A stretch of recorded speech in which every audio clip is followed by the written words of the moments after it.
Ohayou gozaimasu, bonjour, bonjour, comment ça va? Et c'est Nicolas du Japon. Et avant de commencer cette vidéo, je voudrais vous souhaiter, car nous sommes le 5 janvier, une bonne année, tous mes meilleurs vœux, une bonne santé. J'espère que tous vos vœux, tous vos souhaits vont se réaliser cette année, qu'on aura un peu plus de paix dans le monde. Et voilà, je vous envoie beaucoup d'amour, beaucoup de force du Japon. Allez, et pour cette vidéo, alors j'ai décidé de répondre à certaines questions concernant les wagashi. On m'a demandé de présenter des wagashi, donc des gâteaux japonais. Je ne vais pas tous vous les présenter. Je vais vous présenter notamment sur des wagashi qui utilisent le mochi. Parce qu'on m'a demandé quelle est la différence entre le mochi et le daifuku.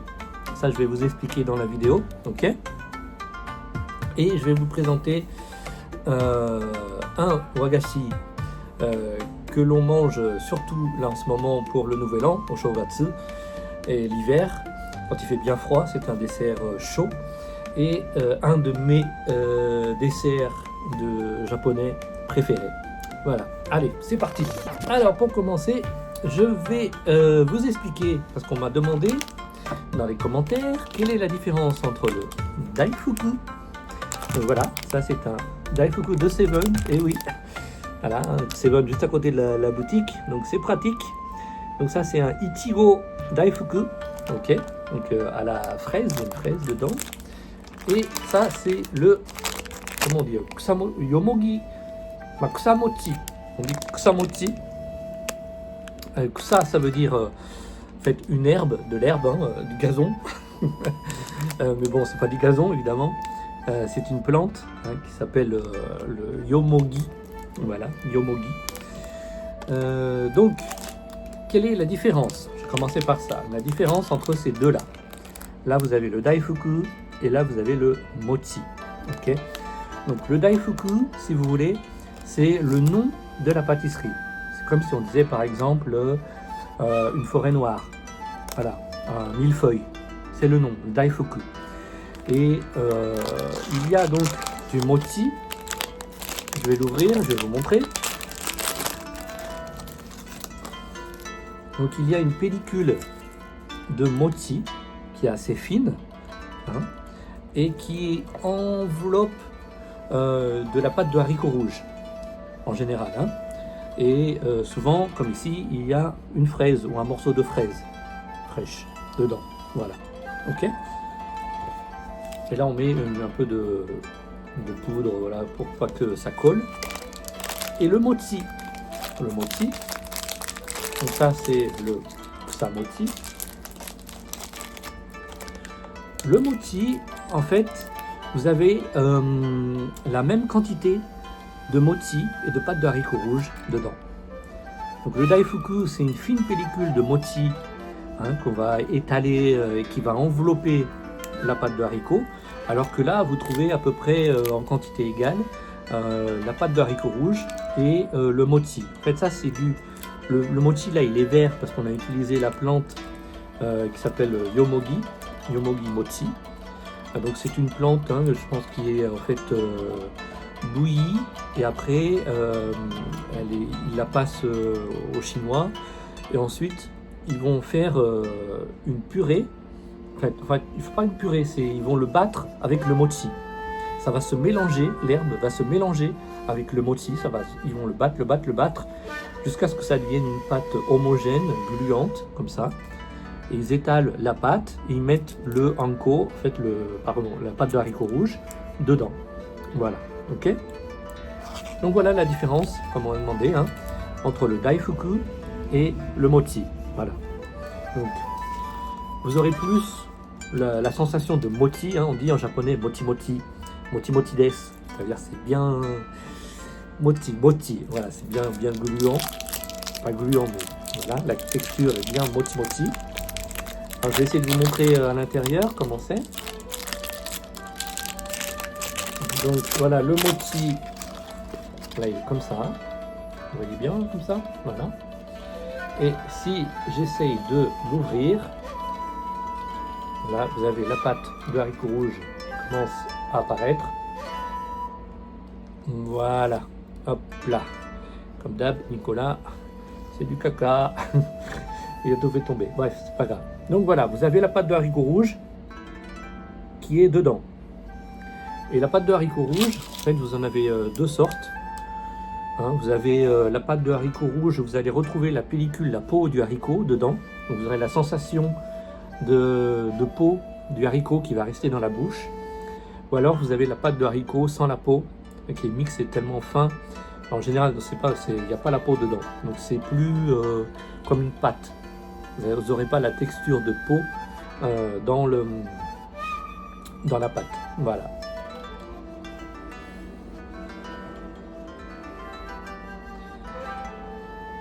Donc, itadakimasu. Allez, on va quand même goûter, hein. Itadakimasu.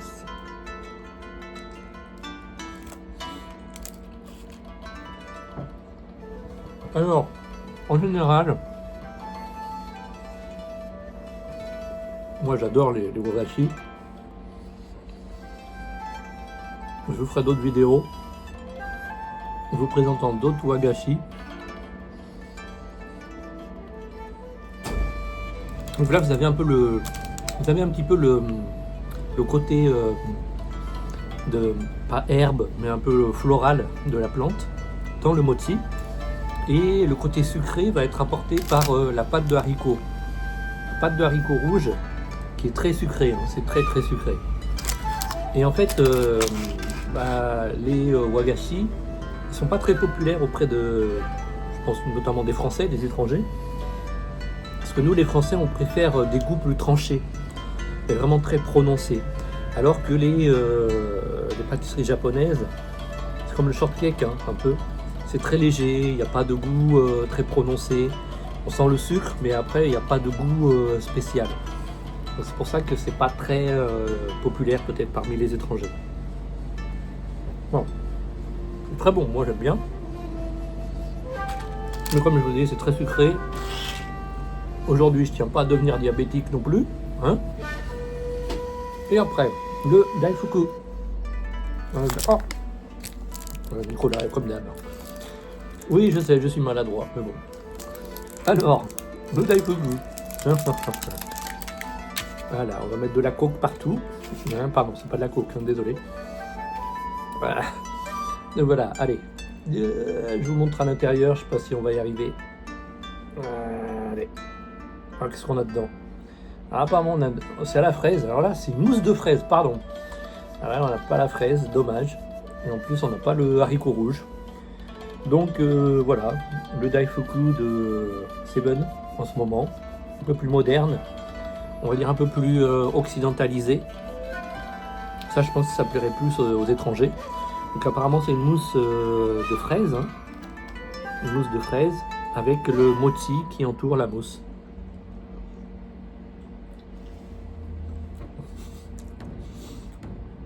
Donc c'est pas mauvais, hein. Mais vu que c'est de la mousse et une fine pellicule de mochi, ça n'a aucune consistance. Voilà. Le goût de fraise, c'est des arômes, hein, on va pas vous cacher. Il y a pas mal d'arômes dedans. Sauf quand vous regardez les ingrédients derrière les pâtisseries des combini, vous faites des cauchemars. Voilà. Ah, j'en ai sur le nez là. Non. Arrêtez, je vous connais. Vous dire ouais, il en profite d'un peu. Non, je suis pas comme ça. Je touche pas à ça. Au Japon, je vous ferai une vidéo là-dessus, mais sur la drogue, ils rigolent pas. Hein. Il y a une personne célèbre. Il y a des joueurs de baseball hyper célèbres qui sont pleins aux as. Ils se font prendre avec 0,1 mg de marijuana ou de cannabis chez eux. Leur carrière est foutue. C'est fini. C'est fini. Tout le monde, les acteurs, les actrices, du jour au lendemain, c'est fini. Toutes les publicités, tous les contrats sont annulés. Ils font des excuses publiques devant le commissariat. Ah non, Moi j'ai que gozaimasen deshita.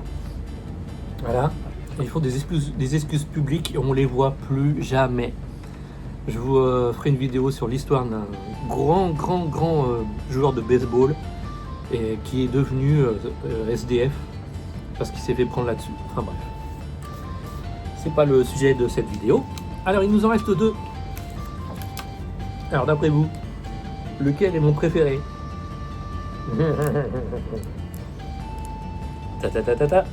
Celui-là. Donc c'est Mochi Shiruko ou Warabi Mochi. Haha. Et mon préféré est le Warabi Mochi. J'adore ça. Alors, le Warabi Mochi, le Warabi Mochi, donc ce n'est pas comme le mochi qui est à base de riz en fait. On dit mochi gome. Donc c'est du riz qui est cuit à la vapeur, qui est battu, qui fait la pâte. Mais ça, le warabi mochi, ce n'est pas du riz. En fait, c'est une fougère, une plante aussi, hein, qui va être bouillie. Et on va utiliser la racine. Et à partir de la racine, on va récupérer l'amidon qui fera en fait le warabi mochi. Voilà. Donc, il faut beaucoup de racines pour faire peu de warabi mochi. Donc, le warabi mochi qui est pur, c'est très rare. Après, on va rajouter, comment on dit, katakuriko, cornstarch, c'est la fécule, en fait, différentes fécules pour faire un peu la consistance. Voilà. Donc, moi, je mange ça comme un porc. Allez, Nicolas. Allez. Alors, j'ai pas de sirop. Vous avez du sirop de sucre noir de temps en temps. Alors, ce que vous voyez, il y a une poudre. Vous voyez la poudre là? Cette poudre là. En fait, ça s'appelle kinako. Alors, le kinako est utilisé en général pour le warabi mochi. Sur les desserts, il y en a beaucoup. Dans les desserts, dans les wagashi, dans les desserts japonais.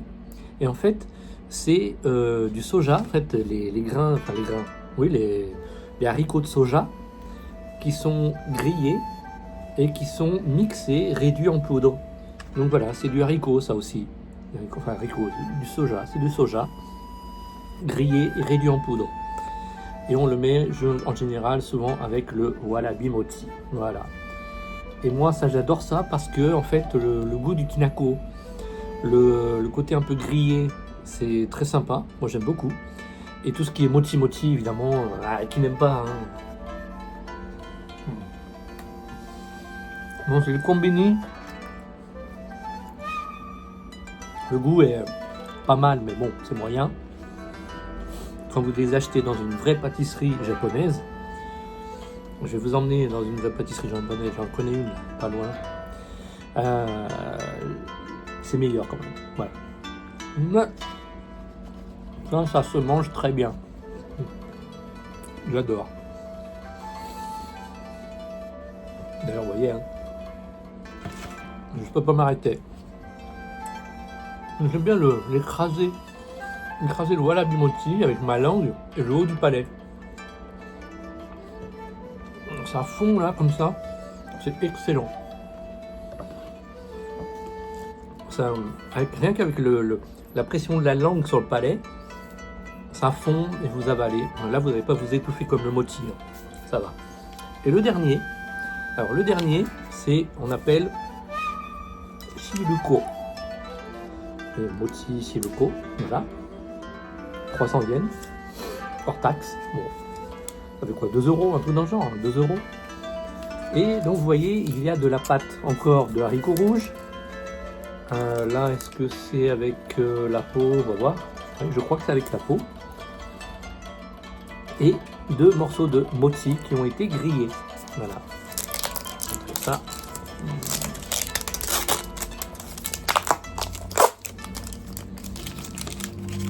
Voilà.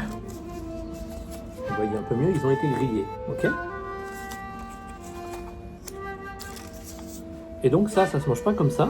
Le shiruko, ça se chauffe. Donc là, on va chauffer au micro-ondes. Et ça se mange à la cuillère. Voilà. Allez, j'ai un petit micro-ondes là derrière.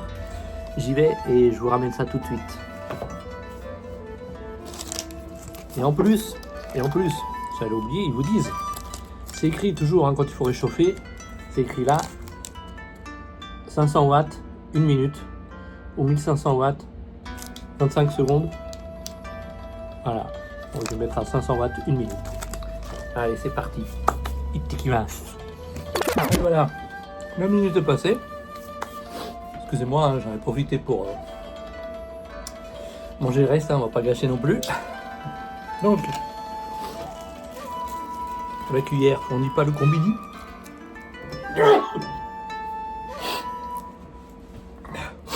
Pardon. Donc la cuillère fournie par le combini, évidemment. Et je sais pas si vous voyez, mais c'est devenu liquide. Je vais pas vous montrer parce que ça va tout dégouliner. Voilà, je vais montrer comme ça, voilà. Vous voyez un peu là? Voilà. Donc vous avez des morceaux de haricots. Voilà. Et c'est chaud. Vous voyez la fumée là? Ok. Voilà. Itadakimasu. Moi j'aime bien ça aussi. Ça réchauffe. Alors attention, hein, je vous ai dit, hein, chaque année, il y a des mamies et des papis qui décèdent à cause du mochi, parce qu'ils avalent tout rond, ils s'étouffent avec. Je ne vais pas s'étouffer. Hein.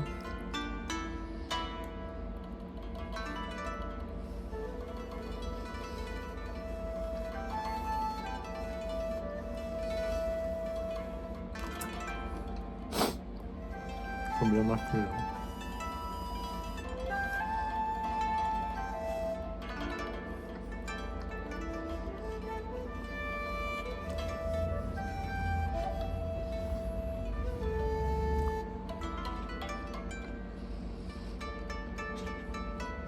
Petit à petit, on avale. On peut pour faire passer. On boit. Hein. Et ça, sans le mochi, ça se trouve dans les distributeurs de boissons l'hiver. Il y a des petites canettes avec que le shiruko, enfin que la pâte de haricot, la soupe de haricots rouges là, sucrée, hein, c'est sucré évidemment. Et c'est vendu dans des canettes qui sont bouillantes. Faut faire attention. Moi, j'aime bien. Donc voilà. Bon, évidemment, c'est aussi très sucré. Je pense que quelqu'un qui connaît pas les desserts japonais va être déçu. En général, parmi ces quatre, à part le daifuku qui a peut-être le goût de fraise, où là les occidentaux vont ils vont avoir le repère de la pâtisserie occidentale, avec le goût de la fraise et la mousse. Mais avec le kusamochi, le shiruko, le warabi mochi, en général, les occidentaux trouvent ça très fade. Bon, le mochi mochi c'est bien, mais c'est fade, ça n'a pas de goût. Voilà. Bon, après on s'habitue, hein. Moi je me suis habitué à apprécier les wagashi pour ce que c'est. Donc j'ai rien à redire, moi j'aime bien. Et je vous montrerai d'autres qui sont pas mochi mochi, mais qui sont aussi très traditionnels. Voilà. Donc si vous avez des questions, écrivez en commentaire, ok. Si vous voulez que je teste d'autres choses, dites-moi. Et puis parmi ces quatre, dites-moi lequel vous fait le plus envie, hein. Je ferai avoir une petite idée. Bon, voilà. Merci d'avoir regardé jusqu'à la fin. Et gros bisous du Japon, comme d'hab. Hein, force. Et encore bonne année, meilleurs vœux, bonne santé. À très bientôt dans une nouvelle vidéo. Merci beaucoup. Arigatou gozaimashita.